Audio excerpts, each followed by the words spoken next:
Oh, yeah. See, we plan ahead. That way we don't do anything right now. Earl, explain it to me. To point out, these are some of the biggest deaths that we've ever had to cover. In fact, this first one is the biggest. We want to tip our hat and remember Morris, the giant alligator from Alligator. Passed away at over the age of 80 years old and still has the bragging rights of being one of the hardest working actors in cinema. He even took Carl Weathers' hand in Happy Gilmore.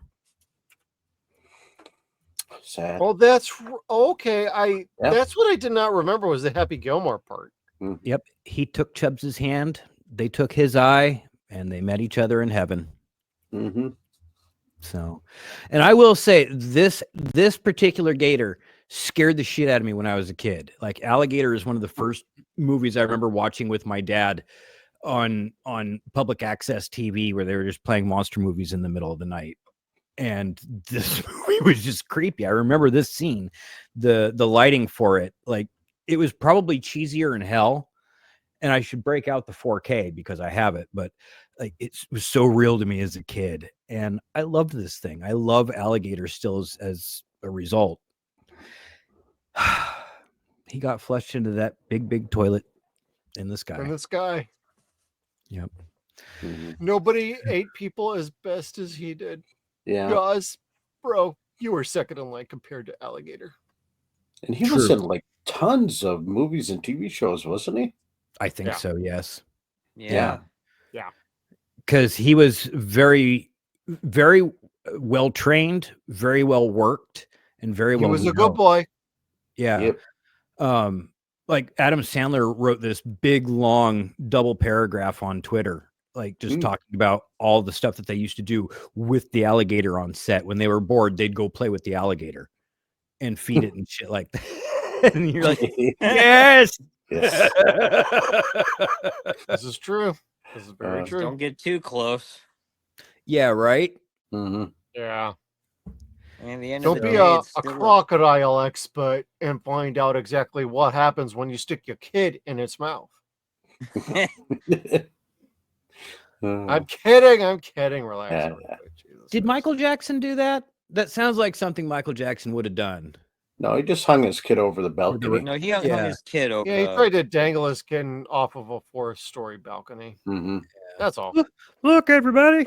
But the kid's fine. Daughter's okay too. Mm-hmm. If there really is kids. Yeah. Just saying. They're undamaged people. Yep. Relatively. Allegedly. Well, one of them is named Prince. Mm-hmm. Just saying. Aren't they all except for her? They're both named Prince, depending on how you view Hollywood currently. Mm-hmm. I thought it was like Prince Michael the First, Prince Michael the Second, and Paris. Still a bunch of bitches. Mm-hmm. Bitches.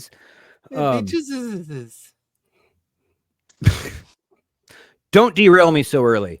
All right, we got to move along to the next death, because the next death is another legend, and it actually matters this time. Bill Cobbs. Yeah. This one. What an amazing actor. What an amazing career he had. Like, they tell that joke where, who's Sam Jackson? You know that black guy in that one movie? Yeah, that's him. Dude, that's Bill Cobbs too. Yeah. Like, he was like the most memorable person, soulful person that was a background actor in movies. Like, Jeff and I were joking about it, but it's so true. Demolition Man, like you super instantly remember him in Demolition Man.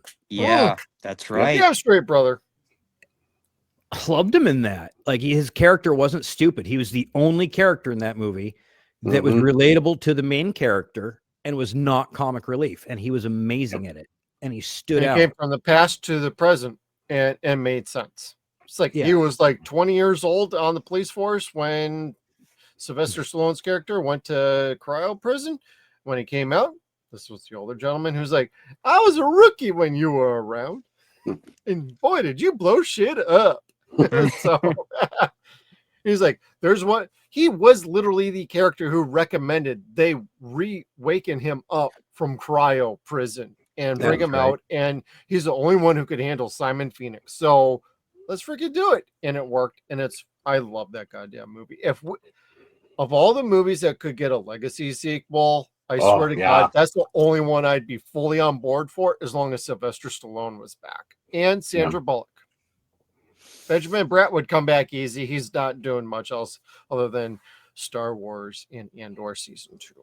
Is he? And Rob Schneider. Yeah. And Rob, oh dude, Rob would He come ain't back gonna for this check. shit. Come on. Yeah. Now here's But the you know- question: get Dennis Leary back? I think so, but I it mean, would be 'cause like you gotta so. have Dennis Leary back. I'd have him clean shaven and be more of a political figure in this one. Mhm. And Ooh, you can have some yeah. fun with that. Yeah. I'm just saying. Oh, that'd be brilliant. Ah, Well, you know, That Bill Cobbs knew how to use the 3 seashells, so. Do you know how to use the 3 seashells, Kevin? no, I still don't. That's why you go swear a bunch, get as Yeah. many of those little slips as you can, and hope Yep. you don't get any paper cuts. Yep. No, don't that's take why I'm yourself- getting divorced, because I don't know how to use the 3 seashells, and you make it anyway. The only 3 seashells she knows how to use are the ones that don't involve money. Mhm. We'll say the same thing I tell my bowels. Moving along. And speaking of bowels, let's get to the fattest person we've ever had to fucking eulogize. Oh, Yeah. Mitchell. My Got the song. Mitchell. I've got the Mhm. song from Final Justice. I have that movie Crow and unripped Turbo. in my collection on Blu-ray back here from MVD Rewind. Mhm. So that joke having been said, I did not say Joe Don Baker. I said Mitchell. And Mhm. we'll make that explicitly clear, even though he's no longer around to hate Misties. We all love him and he all hates us. So Yep. in between there was a misunderstanding of ego.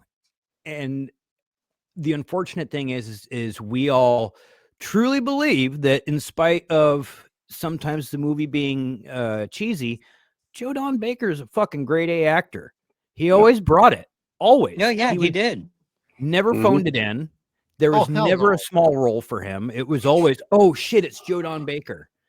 Whether it be Congo, Walking Tall, Mars Attacks, whatever. Like he was always, oh shit, it's Joe Don Baker. And certainly in Mitchell. God, what's I'd have to say my favorite of his movies at this point is probably Joysticks. That movie. Oh just God, was he was great. such an asshole in that. It was Yeah. great. Forgot about that. Yeah. I did like him in James Bond though. He was a Yeah. good Yeah, Great. Was he had some Felix? good He was the chemistry with American. Brosnan. Mhm. Yeah, and I like the tattoo of Muffy on his ass. Oh, I forgot about that. Yeah. And I love his fucking line in Mars Attacks. Well, if those aliens try to come here, I'll kick their butts. Or when UK they Gamer, Mars Attacks is a great Yep. film. damn straight. And when the Martians attack and they show it killed Jack Black on TV, he can't believe it, so he wants him to change the channel so it's not true. Yeah. That was awesome. That's not true. So, golly, this one really hurts. We do love you, Joe. The jokes He were led a always out good of love. life though. Mhm. Yeah, He made it to 89. Most of us wish we could hit that kind of age. yes, absolutely. And he was still working at that age. So hey, Yeah. go him. Yeah. Sincerely, go him. And thank you for all the movies, all the adventure, all the laughter, Yeah. all the hatred because you were an asshole on film, whether you were the bad guy or the ultra bad guy. Which is funny because he was the bad guy in Leonard Six, but the better person out of Yeah. the two. So Yeah. God, God, you keep invoking that goddamn movie. I gotta watch that again. It's been too long. same. I've only seen seen it since once. 1997. Then me and Steve will do it then. Fine. Yeah, we'll do Fine. We'll do our own episode of it. And Bubble Bitch. Boy. Yeah. Shit, Bubble Yeah. Boy. Bunch of assholes. You just got to make sure not to drink anything while watching Leonard Six, because you might wake up not remembering. why, Ooh. why do I feel like I down that? Why do I feel like I fell down the stairs? Where'd this spicy quarter come from? Yeah. Yeah. All I can hear is fucking Bruce Willis. Don't worry about it. You fell down the stairs. I brought you back in and put you into bed. You passed out. Just two guys helping each other out. Mm-hmm.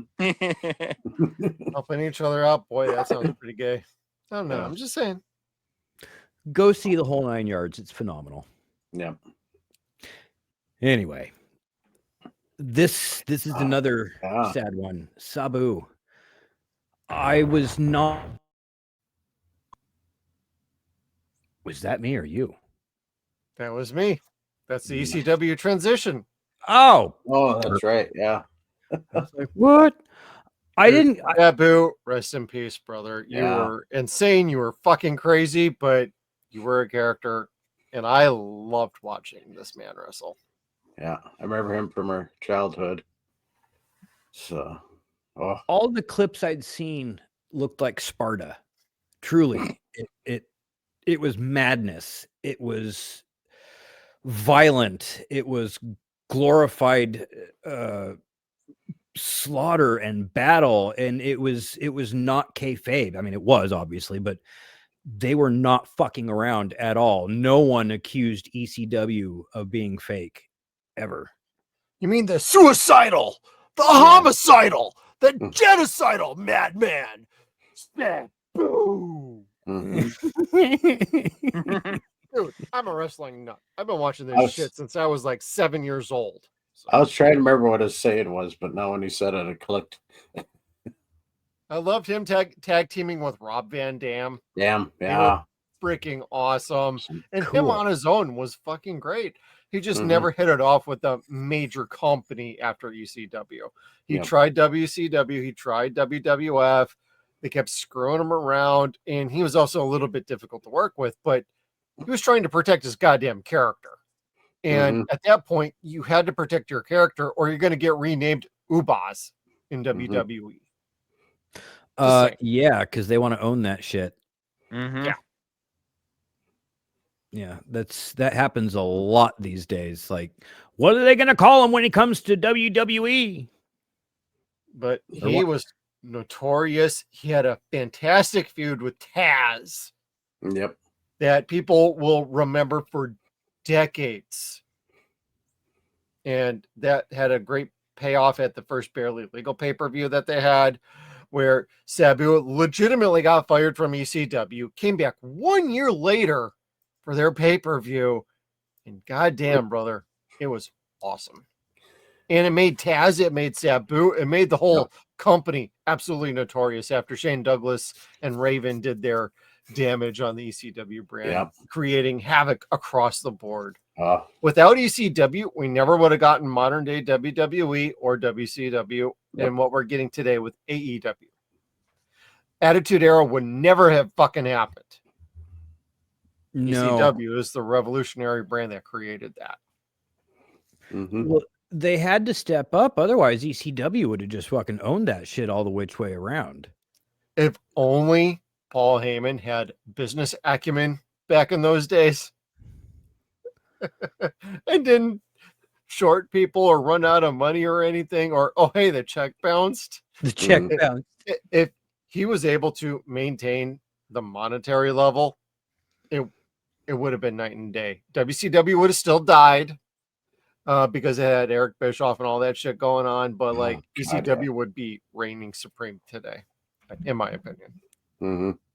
And let's be real, some of the shit was ultra violent, but it wasn't the whole show. It wasn't the whole entire show. They had a great variety. They had sports entertainment. They had actual legit wrestling with Chris Benoit. Yeah, I know. I'm invoking the name Chris Benoit, Chris Jericho, Dean Malenko. They had amazing wrestlers, and then they had the hardcore aspects. They had everything across the board. Rey Mysterio and Psychosis. Come on. They had Lucha Really? Libre on here before everybody else did in America. So Cool. they did a damn good job. Yeah, I remember when Raven came about. It was like, wow. I That really dug him. is big my time. dude to a Oh, heart. I When dug he him. dies, I swear to God, I'm Yeah. probably gonna cry for a fucking week. Mm-hmm. Because I remember him as Scotty Anthony in Yep. WCW in 1990 freaking 2 or 3. Yeah, I And remember then that a too. couple And then years all of a later, sudden, he's or Johnny Polo in WWE, managing Adam Bomb, and then all of a sudden he's in ECW being oh God, this Adam Bomb. grunge dude in a fucking like heavy metal shirt. And Yep. he's emo. Like what the Yeah, fuck? he went full emo, and I was like, dude, that's awesome. You At just first I was like, totally I changed know everything. who he was for the last like 6 years of his wrestling career. And then it's like, oh wait, he figured it out. Mm-hmm. And I love his DDT. Oh yeah, his was really unique. So The even flow, baby. yep. It was Just even saying. named after a grunge song. Awesome. Even better. I know. Nice. Jeff's nerding out on wrestling over here. This is what I do in my free time that I don't really stream about otherwise. So I haven't watched wrestling since the late 90s. And yeah, I remember all the older people. And then when you brought up Raven and Adam Bomb, I'm like, oh my God. Yeah, I forgot about them almost. yep. Some are worth forgetting about. Raven is not. And No. Sabu, absolutely not one Sabu of them. is a good one. Taz Sabu was is a name amazing, that'll live for a long time. Mm-hmm. Kevin, did you have any? I'm sorry, we cut you off. Skeeter Yeah. and I went No, crazy here, but I'm like, glad you guys did because I don't have that same experience that you guys do. So Yeah. thank you. Like, thank you for me and thank you for him because I Mhm. wouldn't have been able to give the same respect. well, and there's Neither- also some I couldn't weirdness either. surrounding his death. So Oh, Yeah. The well, only he wrestler. did a game changing or GCW wrestling. I don't really watch them, but there's some nefarious activities about like, oh, he wasn't able to actually wrestle, and they somehow convinced him to take some sort of over the counter drug of some sort, and within 2 weeks he passed away. So I wouldn't say it's like nefarious, like they killed him, but this might have complicated his health conditions and exacerbated certain things that were going on with him. is this like an RFK sort of thing? Like, Did you all like this video? If you did, hey, do us a solid, hit the like button on the way on out, share, subscribe, hit the bell notification so you can stay tuned to all of our video content down below. This is a clip from our live streams every Saturday night at 9 p.m. Pacific time, 12 p.m. Eastern, called Deadwire Live. We have a lot of other good stuff on our channel, so please come on over, check us out, and we'll see you around.